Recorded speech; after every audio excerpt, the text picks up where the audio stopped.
In a small town in Michigan, there's a museum housed in an old factory building. Inside, glass cases hold thousands of tiny wooden fish, some worth more than a used car. But what's strange is what's missing. The factory that once filled this town with the smell of fresh paint and sawdust, that gave jobs to generations of families, that turned a sleepy mill town into a name every angler in America knew. That factory closed its doors one summer day in 1984 and never opened them again. Today we're going inside the story of Heddon, the company that didn't just make fishing lures, it built an entire town around them. And we're going to find out exactly what happened on the day it all came to an end. Let's start at the beginning, because this story starts in the strangest way possible. The man behind it all wasn't a fisherman by trade. James Heddon was a beekeeper. He lived in Dowagiac, a small town in southwestern Michigan, and according to local legend, one afternoon in the late 1890s, he was sitting by the millpond waiting for a friend to join him for a fishing trip. While he waited, he picked up a piece of wood and started whittling, just to pass the time. He carved it into a rough fish shape, almost without thinking about it. When his friend finally showed up, Heddon tossed the carved piece of wood into the water, maybe as a joke, maybe just to see what would happen. And a big bass struck at it almost immediately. Now, whether that story happened exactly that way, nobody can say for certain. Heddon himself never denied it, but he also admitted that other anglers, including his own grandfather, had been experimenting with wooden lures long before he picked up that knife. Some people who have studied his life closely even suggest the true story was probably a little less dramatic and a lot more deliberate, that Heddon was always looking for an opportunity, and this was simply the one that worked. Either way, something clicked. Heddon started carving more lures, first for himself, then for friends, and soon people wanted to buy them. By this point in his life, James Heddon had already lived several lives. Before any of this, he had been involved in local politics and had worked in newspaper publishing. He wasn't a young man chasing a dream. He was 57 years old, with decades of experience running businesses and dealing with people, and that experience would matter a great deal in what came next. In 1902, Heddon turned this hobby into a real business. His son Will put up $1,000 to get things started, and the Heddon Company was born, operating out of a small upstairs room at 303 Green Street in Dowagiac. The very first lures were made by hand in the Heddon family kitchen. The first one to go to market was called the Dowagiac Casting Bait, a white lure with a blue sloped nose and red metal detailing. Heddon received a patent for it on April 1st, 1902, the same year the company was founded. By 1904, just 2 years later, the company already had a sales distributor in Canada and a brand new factory built in Dowagiac. This wasn't a slow, gradual rise. This was fast, and it makes you wonder what it must have felt like to be one of the very first employees. Watching this little local operation suddenly start shipping product across the border within 2 years of opening. One of Heddon's earliest and most important creations was something called the Dowagiac Expert. At the time, almost every artificial lure on the market was designed to run underwater. Heddon's lure was different. It was designed to work on the surface of the water, which was a completely new idea for most anglers. This topwater lure helped popularize an entirely new style of fishing, and it put the name Dowagiac, this tiny Michigan town nobody outside the area had heard of, into the vocabulary of fishermen across the country. By 1905, the company was already producing a whole range of different underwater minnow designs as well.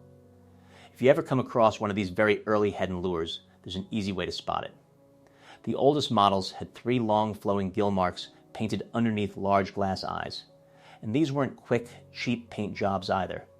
Early Heddon catalogs claimed their minnows were finished with anywhere from 7 to 12 coats of a special porcelain enamel, and the company guaranteed the finish would not peel or crack. Imagine that level of care going into something as small as a fishing lure, layer after layer of enamel applied by hand on a product that might end up at the bottom of a lake the very first time someone used it. By 1911, James Heddon had passed away at the age of 66. But the company didn't slow down. His sons Will and Charles, along with a grandson, took over and kept building. Through the 1920s and into the 1930s, the company grew into the world's largest producer of quality fishing tackle. And we're not just talking about lures here. At its peak, Heddon was producing rods, reels, fish decoys, and a whole range of other fishing gear, all coming out of Dowagiac, Michigan. One of the most celebrated lures to come out of this era was the Lucky 13, introduced in 1921. To collectors today, lures like the Lucky 13 and the early Vamp aren't just old fishing tackle. They're considered handcrafted works of art with vibrant colors and wood selected with real care, using painting techniques that have largely been lost to time. Holding one of these original lures is in a way holding a small piece of how fishing turned from something people did to put food on the table into something people did purely for the joy of it. Then World War II arrived, and Heddon's factory in Dowagiac did something you might not expect from a fishing lure company. The plant shifted some of its production toward the war effort, making items like radio antennae for the military, alongside other small precision goods the company was equipped to manufacture. The work was apparently good enough that in March of 1944, James Heddon's sons received the Army-Navy E Production Award, a recognition given to manufacturing plants for excellence in producing equipment for the war. There was even a ceremony held at the local high school auditorium to present it to the employees. Picture that for a moment. The same workers who spent their days painting tiny wooden fish were being honored on a stage for their contribution to the war. Think about what this meant for the town of Dowagiac. We're talking about a company that employed people across multiple generations of the same families. Kids grew up watching their parents go to work at the Heddon factory every single day. The factory wasn't just a place of employment. It was part of the identity of the town itself.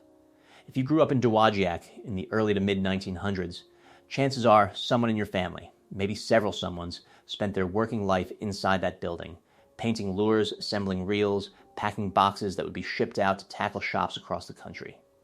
And here's something that really shows just how big this company became. There's a story about a young Mickey Mantle, yes, that Mickey Mantle, checking out Heddon reels at a sports show in New York alongside a television star known as Tonto. This wasn't some small regional brand anymore. This was a name that celebrities and athletes recognized. The Heddon family ran the business until 1955. That's more than 50 years of family ownership, through 2 world wars, through the Great Depression, through massive changes in how Americans fished and what they expected from their gear. And through all of it, the factory in Dowagiac kept running. But 1955 marks a turning point in this story. That's when the Heddon family finally sold the business. The company became known as Daisy Heddon starting in 1959 after merging with the makers of the famous BB gun. And from this point forward, the story of Heddon becomes a story of ownership changes. The company would pass through different hands multiple times over the following decades. Meanwhile, the products themselves kept evolving too. In 1932, Heddon had introduced something that would become legendary among collectors today, the Spook series. These were plastic lures, a big shift from the wooden baits the company had built its reputation on, and they got their name because you could see through them, almost like looking at a ghost. After the war, wooden lures with glass eyes started to disappear from the lineup entirely, replaced first by simple tack eyes, then by painted eyes, and eventually by plastic construction altogether. The Spook shape would go on to become one of the most recognizable lure designs in fishing history, and versions of it are still in tackle boxes today. Now, here's where things start to get a little uncertain, in a way that I think a lot of people who grew up around factory towns will recognize.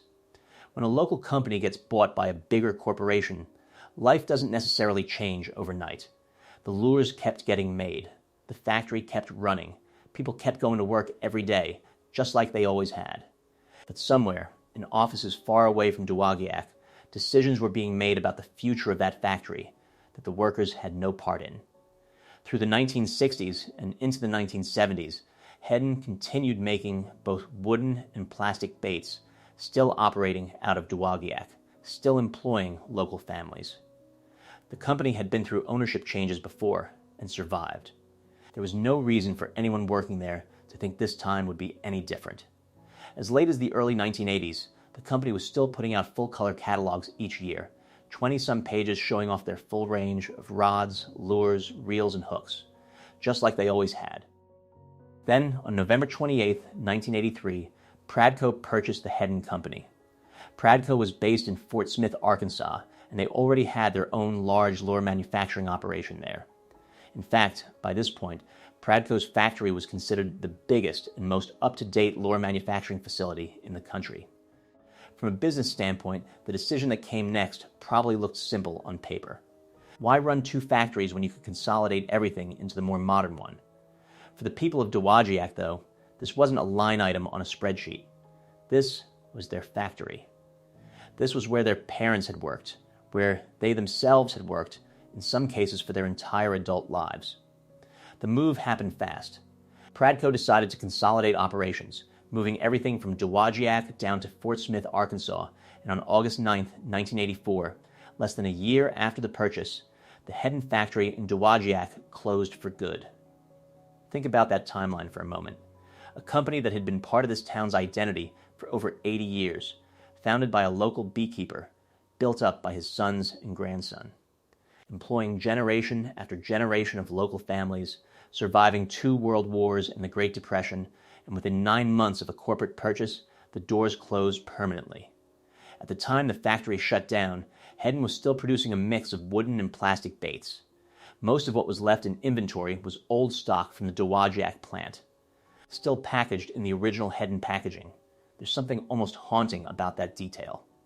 The very last products to carry that famous Heddon name, made in that famous Heddon factory, were quietly sold off in boxes that had been sitting on shelves, while the building itself sat empty for the first time in 80 years.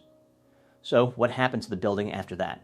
For years, it just sat there, empty, a massive structure that had once been filled with the sounds of machinery, the smell of paint and varnish on wood, the voices of hundreds of workers, all of it just silence.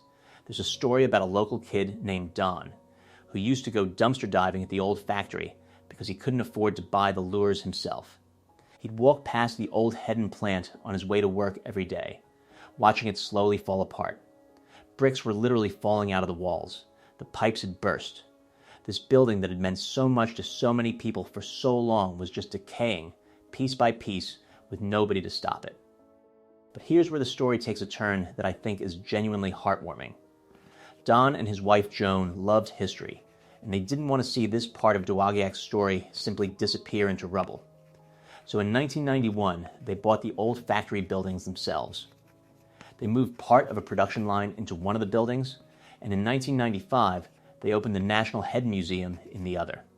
Today, if you visit Dowagiac, you can walk through that museum and see thousands of vintage Heddon lures, more than 1,000 of them, along with around 140 reels and 150 rods, including an original James Heddon frog lure, one of the most sought-after pieces among collectors anywhere in the world. Some of the lures on display are worth small fortunes. One particular lure, which had been part of the factory's original display board showing off their finest pieces, sold at auction in 2007 for $13,500.